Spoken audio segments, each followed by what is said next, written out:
বিসমিল্লাহির রহমানির রহিম। আসসালামু আলাইকুম ওয়া রাহমাতুল্লাহি ওয়া বারাকাতুহু। আমার মা রান্নাঘর থেকে তরকারির হাঁড়িটা এনে মাত্র নামিয়েছে এবং বাটিতে বাড়ছে আমার জন্য, আমি বাসায় নিয়ে যাব। আর এর ভেতরে ভাদাইমা ভাইয়া চালের উপরে বসেছিল, যেই তরকারির হাঁড়িটা নিয়ে ঘরে এসেছে ঠিক তখনই সে ম্যাও ম্যাও করতে করতে চলে এসেছে।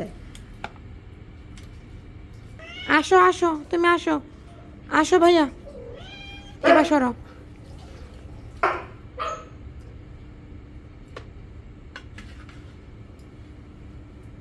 কই ছিলা ভাদাইমা ভাইয়া? এবারে নিয়ে আটকাও।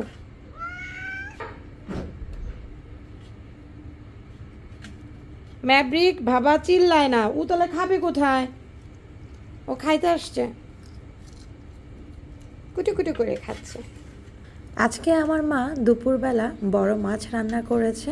তো বড় মাছের পিটি, তারপরে কলিজা, আরও আদার্স যে জিনিসগুলো থাকে সেগুলো ভালোভাবে ধুয়ে জাল দিয়ে ওকে দিয়েছে, আর সেটাই খুব মজা করে খাচ্ছে। আর আমার এভা, অরোরা, লিও বারবার শুধু আসছে, যার কারণে আমি ওদেরকে রুমের ভিতরে নিয়ে আটকে রেখেছি। আর ভাদাইমা ভাইয়া যখনই বাসায় খেতে আসে আমার ম্যাপ্রিক ওকে দেখলেই চিল্লানো শুরু করে দেয়। কুটকুট করে খাচ্ছে, শব্দ হয়, কুটকুট করে খায়।